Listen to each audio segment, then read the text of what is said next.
The galaxy was wide, filled with thousands of stars and countless civilizations. Humanity had only recently stepped out into the stars, no more than a few decades ago.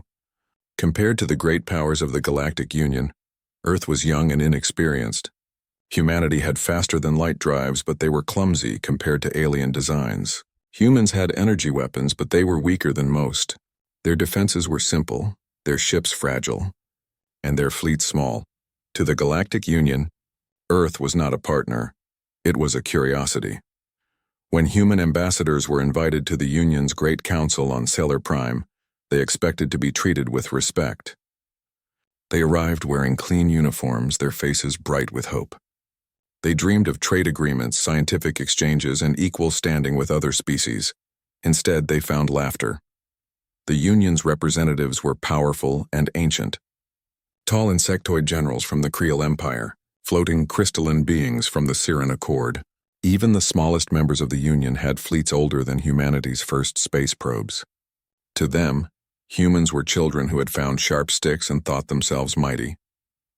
At the council, the Siren delegate spoke first, his crystalline body shining in the light. Humans seek entry into the Union. But what do they offer? Their fleets? Weak. Their science? Behind by centuries. Their colonies? Few and poor. Their value is minimal.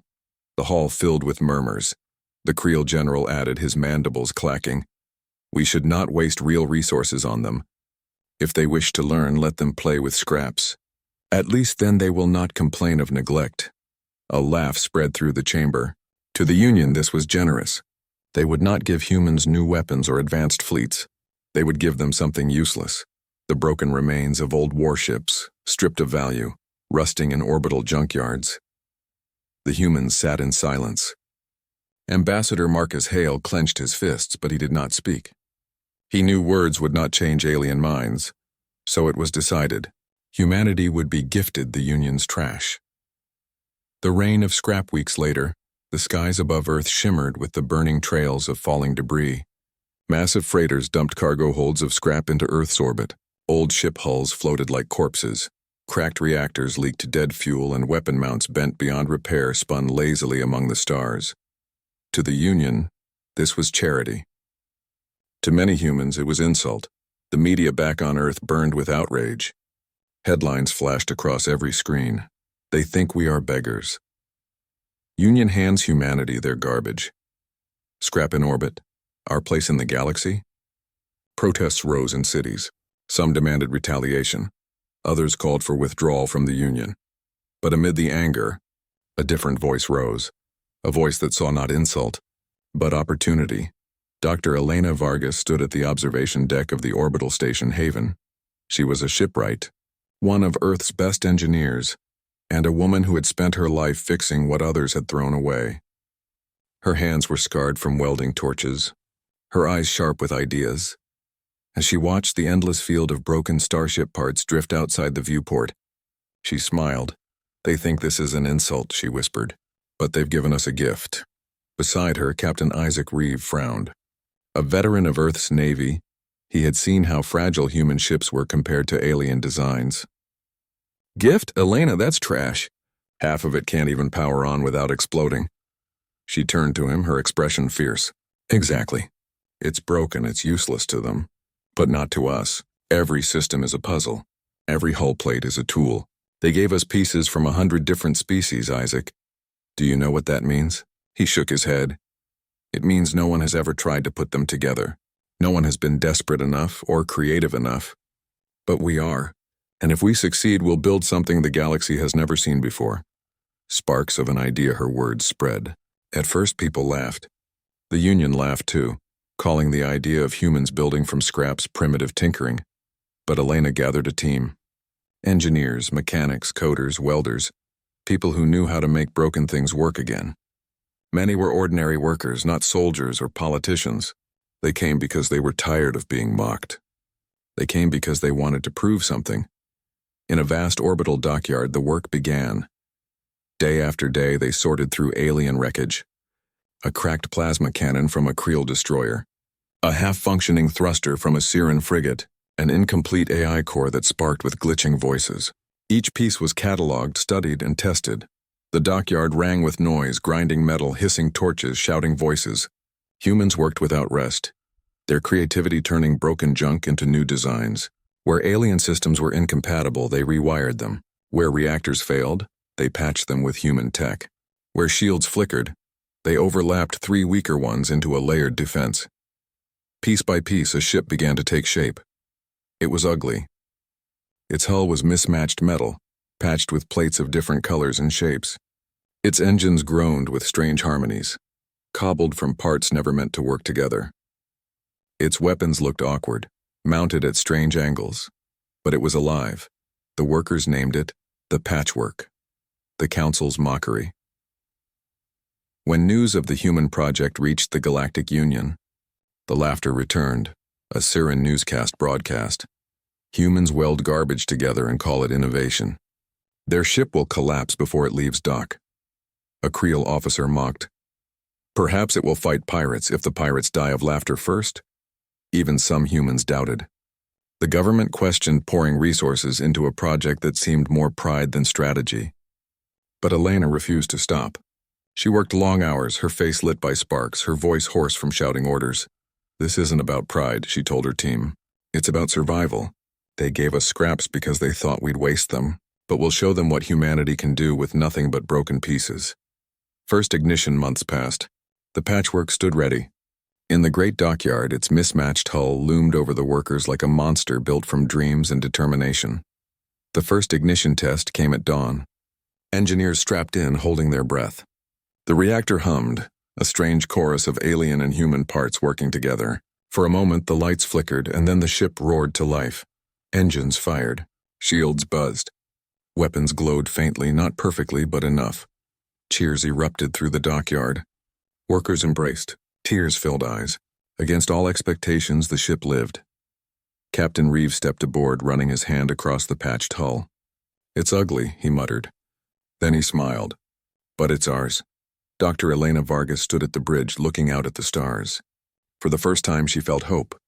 Not hope for approval from the Union, but hope that humanity had finally found its voice among the stars. The Patchwork was more than a ship. It was proof. Proof that humans could turn insult into triumph, weakness into strength, and scraps into power. And though the galaxy still laughed, a few whispers began to spread. The Patchwork's first ignition test had changed everything. For the engineers who worked day and night on the dockyard, the flicker of its mismatched reactors was like a promise. Humanity, mocked as children in the galactic community, now had proof that they could do more than beg for scraps. They could build, but building one working ship was only the beginning. Keeping it alive, making it ready for space, would be the real test. The dockyard awakens. The orbital dockyards around Earth buzzed with new energy. Once they had been quiet, hosting only the small, fragile fleets of Earth's defense forces. Now they rang with the clash of tools, the hum of welders, and the shouting of workers. Every day, freighters brought more piles of alien debris from the gift the Union had dropped in orbit. Some pieces were enormous hull fragments scarred from ancient battles. Others were tiny, broken sensor arrays, cracked data chips, shards of armor no thicker than a fingernail. At first glance, most of it looked useless. But to Dr. Elena Vargas, every broken fragment was a puzzle waiting for a solution. She stood on a high scaffolding, her suit smeared with grease pointing to a cluster of engineers below. Take those Creel thrusters and bolt them to Section 7. Yes, I know they weren't designed to fit. Use the human frame adapters, the ones we designed last week. If it doesn't line up, make it line up. Her voice carried through the open comms, full of authority.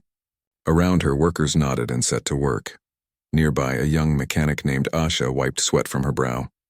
She was only 22, new to the program, but already she felt proud. You know, she told the man beside her, back home my family thought I was wasting my time. They said, it's just garbage, no one can build a ship from that. But look at it now. The older man grinned. You'll see. One day the whole galaxy will regret laughing at us. Puzzles within puzzles, each piece of alien scrap carried mysteries. The Creel plasma cannons were powerful, but their targeting systems were built for insectoid reflexes, far too fast and precise for human pilots. The Siren shields were elegant, but they failed when overcharged by human-style reactors. The half-broken AI cores whispered in strange voices. fragments of code from long-dead ships. Any other species would have given up trying to combine them. The systems were never designed to work together, but humanity's greatest strength was adaptability. In a cramped workshop inside the dockyard, a group of coders worked on a flickering console. Lines of alien code filled the screens, symbols and shapes that no translation program could fully understand. "All right," muttered Jacob, one of the programmers. "The Siren shield code rejects human reactor output. It thinks the current is unstable." His partner, a woman named May, frowned. "So we trick it. Feed the code a false signal, tell it the current is perfect while we adjust it on the back end. It won't know the difference. Won't that crash the system? Maybe. Or maybe it'll work better than it was ever designed to." They tried it. The shield flickered, sparked, and then stabilized. The readout glowed stronger than before. May laughed, her voice ringing in the workshop. "See? That's the human way. If it doesn't fit, we hammer it until it does." The ship of contradictions, the patchwork grew slowly, piece by piece. From the outside, it looked ridiculous. Its hull was patched with plates of different alloys, some shiny, others rusted, all welded together in uneven layers. Some engines pointed at odd angles, their housings mismatched like crooked teeth. Its weapons came from 5 different alien species bolted onto the hull without symmetry. Visitors from the Union who saw it mocked the design. "A junk pile pretending to be a ship," sneered one Siren merchant. "It will tear itself apart the first time it jumps to faster than light." But the humans ignored the laughter. They knew the truth, each flaw was a strength. The mismatched shields overlapped, creating unpredictable layers of defense. The uneven thrusters gave the ship strange, twisting maneuverability, impossible for alien computers to predict. The weapons, though different, created a spread of firepower that no single defense system could counter. The patchwork was not pretty, but it was dangerous. Trial Run's Captain Isaac Reeve was the first to take command of the ship. He had served for years in Earth's Navy, piloting fragile corvettes against pirates and smugglers. When he walked onto the bridge of the patchwork, he felt the weight of history. The bridge was a mix of alien consoles and human-built controls. Screens flickered in different colors. Buttons and levers sat beside holographic projectors. It was chaotic, but it worked. "All right," he said, sitting in the captain's chair. "Let's see if this monster can fly." Engines roared. The patchwork shook as it lifted from the dockyard, its thrusters glowing mismatched colors. For a moment, alarms blared, then stabilized. "Reactor output steady," called an engineer. "Shields holding," said another. "Navigation online," reported the pilot. Captain Reeve grinned. "Take us out." The ship drifted into open space. Stars stretched around it. For the first time, the patchwork was free. Chaos as strength. The first test was simple, maneuvering through the debris field left by the Union's scrap drop. The area was cluttered with broken metal, shattered reactors, and half-melted engines. No ordinary ship would dare navigate it at speed, but the patchwork was no ordinary ship. "Engage thrusters," Reeve ordered. The mismatched engines fired. Instead of moving in straight, predictable lines, the patchwork spun, darted, and twisted like a wild animal. It weaved through the debris, dodging fragments with sudden bursts of power. On the bridge, the pilot laughed. "It's like flying a storm. No alien ship moves like this." The patchwork burst through the debris field without a scratch. Later, they tested the weapons. Plasma cannons spat fire, railguns thundered, and alien disruptors hissed with energy. Some fired imperfectly, others overcharged, but together, they created a storm of power. "It's ugly," said Captain Reeve, "but it fights like nothing else." Whispers in the galaxy word spread quickly. At first, alien news networks mocked the human project, showing images of the patchwork's uneven hull. But then reports came from observers in the Sol system. The human ship had flown. It had fired. It had worked. The laughter quieted. In council chambers across the galaxy, whispers began. What if it holds together in combat? What if they build more of them? What if humans take our old weapons and make them stronger? The Union had wanted to humiliate humanity. Instead, they had given them the tools to create something terrifying. The warning one night, Elena stood alone in the dockyard, watching the patchwork through the glass of the observation deck. The ship floated against the stars, mismatched and ugly yet alive. Captain Reeve joined her. "You should be proud," he said. You've done the impossible. Elena shook her head. No, we've done the inevitable. This ship is proof that we can't be ignored anymore. But Isaac, it's also a warning. A warning? Yes, they gave us scraps because they thought we were weak. Now they'll see we're dangerous, and the galaxy doesn't forgive danger. They'll come for us, Isaac. Maybe not today, maybe not tomorrow, but they'll come. Reeve was silent. He knew she was right. The patchwork was more than a ship. It was the spark of something greater, and sparks once lit could set the galaxy on fire. The patchwork floated in Earth's orbit, mismatched and ugly, its hull patched with uneven plates of alien alloys. To many across the galaxy, it still looked like a joke. To the people who had built it, it was a symbol of hope. For weeks, the crew had trained inside the ship. They had practiced navigation, firing drills, shield adjustments, and emergency repairs. The patchwork was chaotic by nature, a ship that did not follow clean patterns. But the crew had learned to embrace that chaos. They treated it not as a weakness, but as a weapon. And then, one day, the real test came. Trouble at the edge human colonies had spread slowly across the stars. Most were small, fragile settlements on distant planets. One such colony, New Dawn, lay near the border of two rival alien empires. For years, the Union had promised safety in that region, but promises were cheap. Reports came to Earth that a Union convoy carrying human settlers to New Dawn had been ambushed. The attackers were unknown raiders, possibly backed by one of the nearby empires. Civilian transports were trapped, their escorts destroyed, and the colony itself was under threat. The Galactic Union advised Earth to remain calm and avoid escalating the conflict. They said a proper fleet would arrive eventually, perhaps in weeks, but the settlers of New Dawn didn't have weeks. So Earth made its decision. The patchwork would fly, orders from Earth inside the briefing chamber of the dockyard. Captain Isaac Reeve stood at the head of the room. His uniform was simple, his face lined with the marks of long service. Around him sat the crew, engineers, pilots, gunners, and coders. They were not the polished officers of great alien navies. They were ordinary people, many drafted from the workers who had built the ship. Reeve spoke firmly. The Union told us to wait. But if we wait, our people die. That is something humanity will never allow. The patchwork will jump to New Dawn. We will protect the convoy. And if the raiders want to fight, then by all means, we'll give them one. The room fell silent. Every person there understood the risk. This was not a test in a safe dockyard. This was real combat. If the ship failed, they would not come home. Elena Vargas, standing at Reeve's side, raised her chin. We built this ship from scraps, but we built it strong. If we succeed, the galaxy will see what humanity is capable of.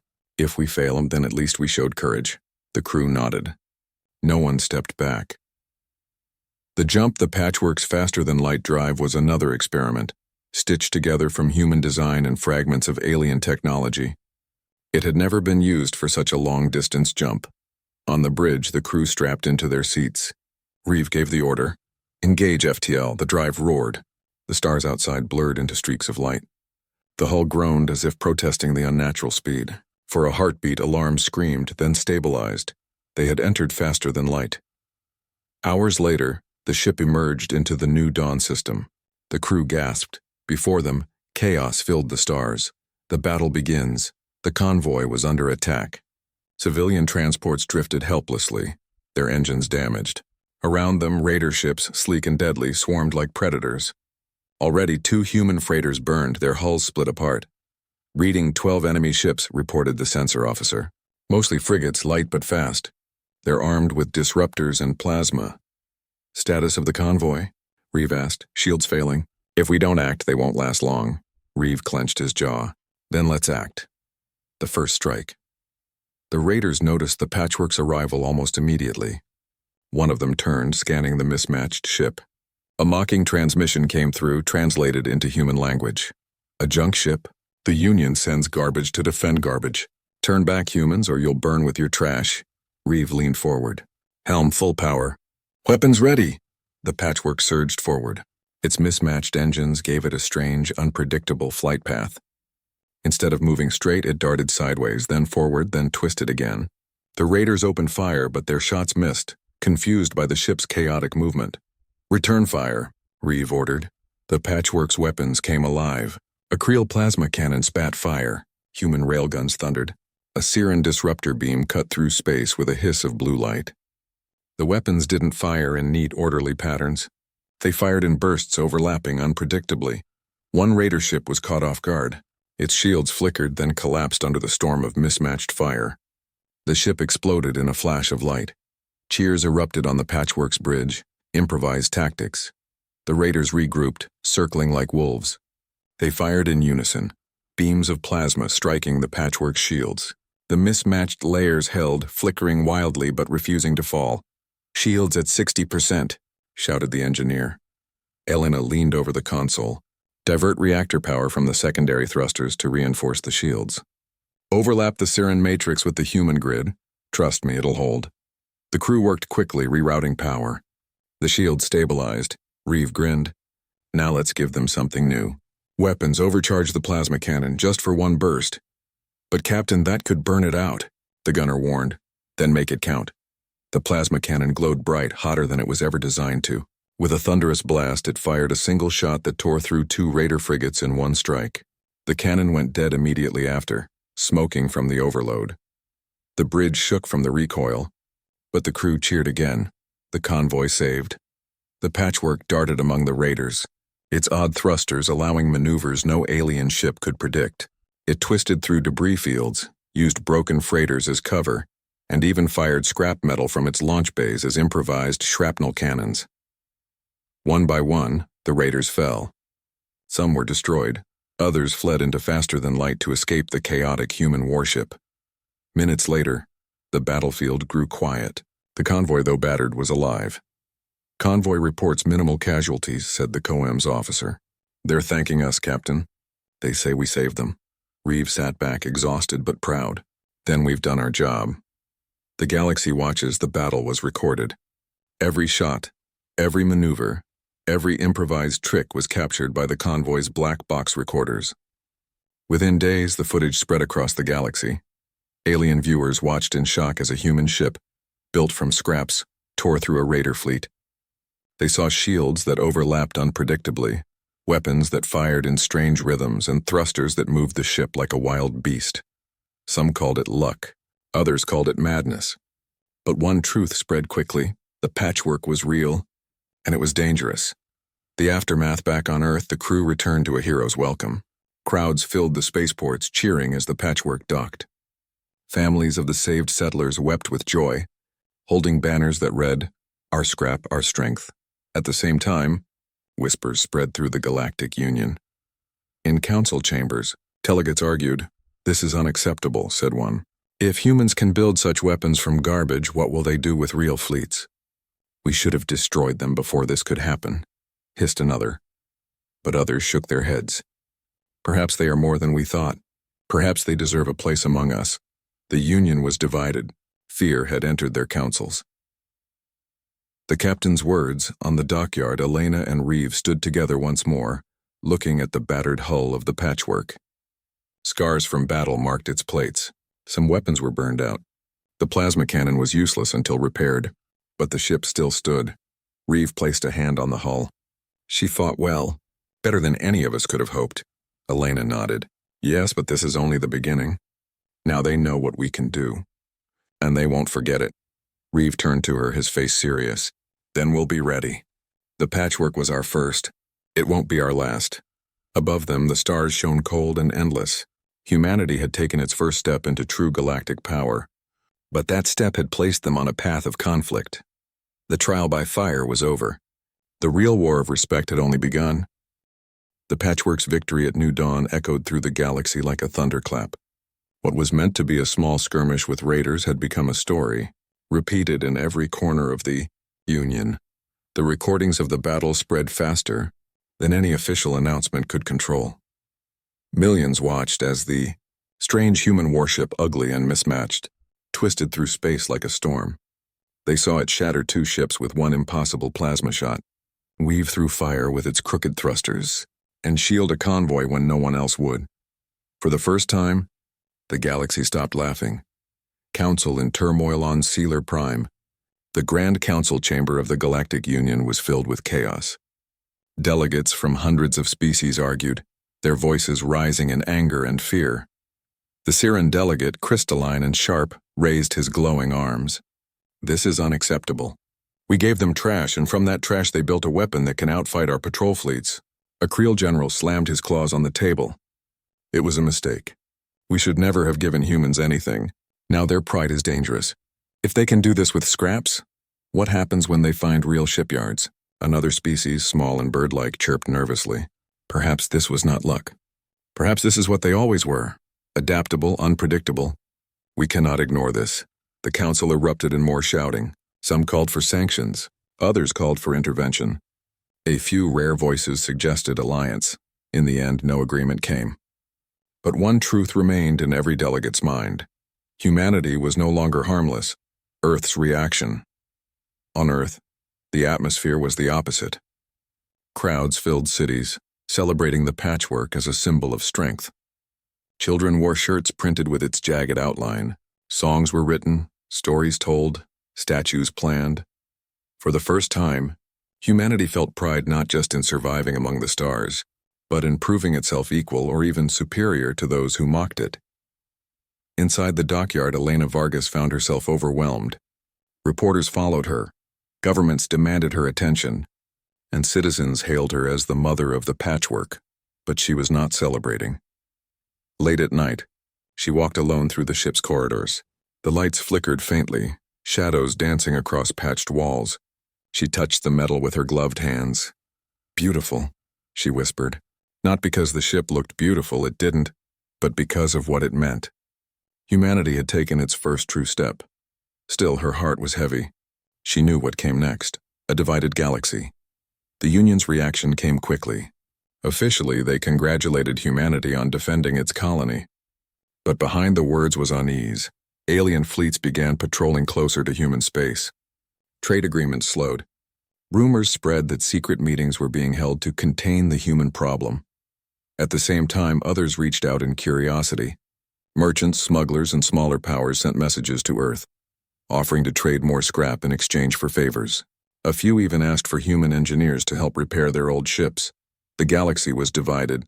To some, humans were a rising ally. To others, they were a threat that must be crushed before they grew stronger. The crew's unease aboard the patchwork. The crew repaired the scars of battle. Burned-out plasma coils were replaced. The overloaded cannon was rebuilt with stronger stabilizers. Hull plates were patched with even more mismatched metal. During a break, the crew gathered in the mess hall.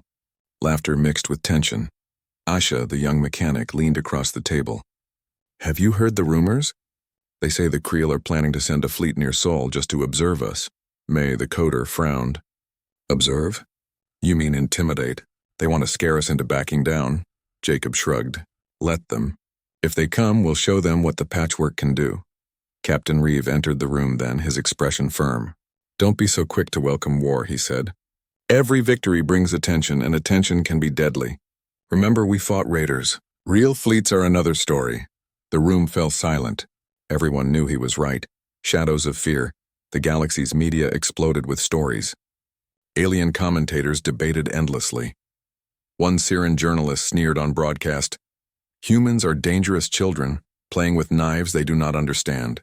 They must be stopped." Another, more cautious, said, "Or perhaps this is their nature. We must learn from them or risk being defeated by their creativity." On human channels, the mood was proud but uneasy. Some called for building more ships. Others warned of retaliation. The word spread faster than truth. But one message was clear. Humanity could not be ignored anymore.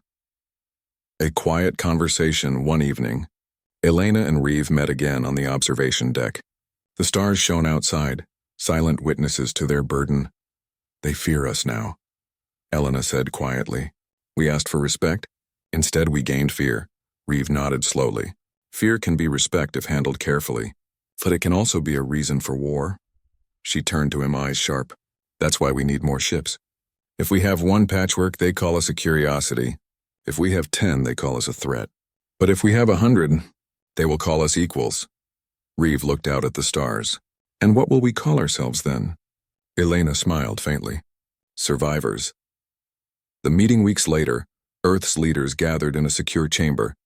Representatives from the colonies, military commanders, and engineers like Elena all attended. The debate was fierce. Some argued for peace to reassure the Union and avoid provoking them.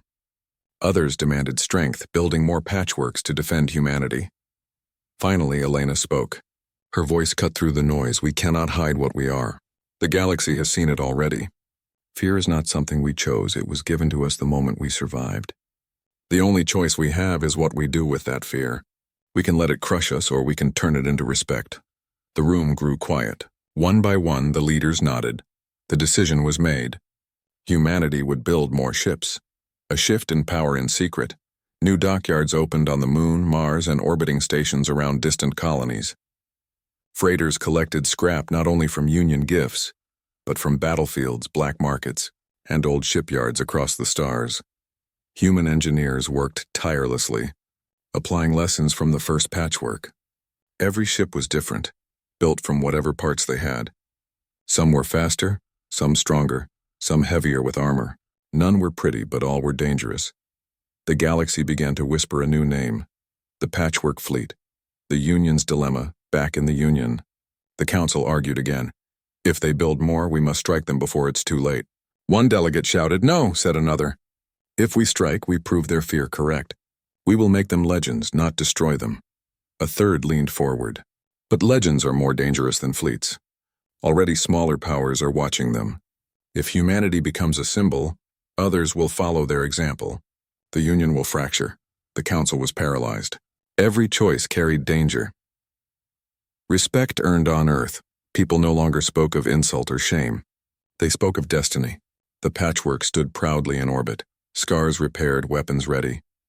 Children dreamed of serving aboard its sister ships. Colonies requested protection from the new fleet. Humanity, once ignored, now had a seat, whether the Union liked it or not. Elena stood once more at the heart of the dockyard, watching sparks fly as workers assembled another jagged hull. Her chest swelled with pride, but also with worry. This is what they made us, she whispered to herself. They wanted us weak. Instead, they taught us strength. Behind her, Captain Reeve approached. His voice was calm but steady with resolve. The galaxy fears us now, Elena. But soon they will respect us, and when they do, they will finally understand. You cannot measure humanity by the value of its scrap. The two stood together, gazing at the stars. Beyond them lay both danger and promise. Humanity's path was uncertain, but one truth was clear. The age of laughter was over. The age of respect had begun. The first patchwork had been a miracle. The second was a statement. By the time the 10th ship rolled out of orbit, the galaxy no longer doubted. Humanity had risen. Each ship was different, cobbled together from the bones of other vessels. Yet each carried the same fire at its core. Their hulls were mismatched, their engines crooked, their weapons rebuilt from salvage. But together they formed a fleet unlike any other. A fleet born not from wealth or tradition, but from stubbornness and need. The Union had once laughed at humans. Now they spoke the word patchwork with a mix of fear and respect. The birth of the fleet on Earth, entire cities became part of the building effort. Factories that once built cars now forged reactor parts. Shipyards on the Moon ran day and night. Colonies across Mars and Titan shipped metals, circuits, and whatever spare parts they could find. Children collected scrap. Retired engineers returned to work. Farmers donated old machines to be melted into armor plates. Humanity did not just build ships, it built hope. Each launch was a celebration. Crowds gathered as new vessels lifted into orbit, their hulls glowing in sunlight. Fireworks burst in the skies, not out of vanity, but out of pride. The people knew these were not just ships. They were shields for their future. Patchwork's new mission, the original Patchwork, repaired and upgraded, now served as the fleet's flagship. Its crew had become legends, their names whispered in admiration. Captain Reeve carried himself with quiet authority, no longer the commander of a single ship, but of a growing fleet. Elena Vargas stood at his side, coordinating the design of every new vessel. Together they guided the expansion with steady hands. The Patchwork's new mission was not simply to fight, but to protect. Convoys that once feared raids now traveled safely under its shadow. Colonies that once felt abandoned now looked to the fleet as their guardians, but with each success came more attention.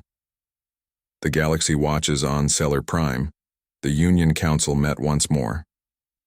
This time the chamber was silent. No one laughed. The Siren delegate spoke first. They were given scraps, and now they field a fleet larger than some of our protectorates. If this continues, they will challenge us directly. A reptilian voice hissed from the shadows. Strike them now, before they grow too strong. But another delegate, bird-like and wise, shook his head. Strike them and you risk proving their legend true. Already smaller worlds admire them. Humanity has become a story of hope, that even the weakest can rise. If we attack, we will not destroy a fleet, we will ignite a fire. The council fell into uneasy silence. They knew he was right. Fear had become respect, and respect could not be erased. First alliance. While the Union hesitated, others acted. A small coalition of independent colonies reached out to humanity. They offered trade, technology, and even ships in exchange for protection. For the first time, humans stood not as beggars but as equals at the negotiation table. Elena herself led the talks. She was direct, her voice calm but firm. We will protect those who seek safety, she told them, but we will not be tools for conquest. Our fleet was built to defend, not to dominate. The colonies agreed. A pact was signed. Humanity had made its first true allies. The threat returns, but not everyone welcomed this rise. The Creel, humiliated after New Dawn, had never forgotten their defeat. Their warlords plotted in silence, waiting for the right moment. When the 10th patchwork launched, the Creel made their move. A fleet of warships crossed into human space, demanding surrender. Humans, their message hissed, broadcast across the stars. You rise too high. You forget your place. Kneel, or be crushed. The threat shook colonies, but humanity did not bend. On the bridge of the patchwork, Captain Reeve listened to the message. His crew watched him waiting. Finally he spoke. Then let them come. The great battle, the Creel fleet entered orbit near Titan, their ships sleek and armed to the teeth. They expected an easy victory, a chance to humble humanity before the galaxy. What they found instead was the patchwork fleet, waiting. 10 ships, jagged and uneven, formed a line across the void. They looked broken, mismatched, almost laughable until they moved. Engines roared, shields lit up, cannons powered. The patchwork fleet surged forward, not with elegance but with relentless determination. The battle was fierce. The Creel fired with precision, tearing through armor, but the humans fought like survivors. Where one system failed, another was improvised. Where one ship faltered, another shielded it. The original patchwork led the charge, its massive cannon glowing bright. When it fired, a Creel warship vanished in a burst of fire. The galaxy watched through countless hidden channels. They expected humanity to fall. Instead, they saw a fleet that refused to break. Hours later, the Creel retreated. Not destroyed, but defeated in spirit. Aftermath news of the victory spread like wildfire. In taverns on distant worlds, smugglers raised glasses to humanity. On colony broadcasts, children cheered the names of the patchwork ships. Even in the Union, silent delegates admitted the truth. Humanity had carved its place among the stars. For the first time, humans were not seen as weak or as a joke. They were seen as equals, a conversation of vision. After the battle, Elena and Reeve stood again on the observation deck, watching Titans glow through the viewport. They came to crush us, Elena said softly, and now they retreat, Reeve nodded. But they will come again. Others will too. We've won battles, but wars are not fought with victories alone. They are fought with vision. She looked at him curiously. And what is your vision, Captain? He smiled faintly. A galaxy where no one laughs at us again. A galaxy where every species knows that respect is earned, not given. Elena placed her hand on the glass. Then we keep building. Not just ships, but a future. Humanity's legacy years later, historians would say that the rise of the patchwork fleet changed everything. It was not the number of ships that mattered, but the spirit behind them. From scraps, humans had built strength. From laughter, they had forged respect. From fear, they had created unity. The fleet grew. But more importantly, so did the idea it carried, that no species, no matter how small, should be dismissed. The patchwork fleet's oath in a ceremony orbiting Earth, the fleet gathered for the first time. Ships of every size and shape, mismatched yet proud, formed a ring around the planet. On every channel, Captain Reeve spoke the words that would become humanity's oath. We were given scraps. We built shields. We built weapons. We built hope. Let the galaxy know humanity does not kneel. Humanity rises. The cheers echoed not only on Earth but on distant colonies, in hidden taverns, and even in the halls of the Union. The age of weakness was over. The age of the patchwork had begun. Closing scene. Elena watched from the dockyard, sparks flying as another jagged hull took shape. Around her, workers sang, children laughed, and stars glowed through the station's windows. The future was uncertain. Battles would come. Enemies would rise. But humanity would never again be ignored. The patchwork fleet was more than ships. It was proof that survival could become strength, and strength could become legend. And legends never die.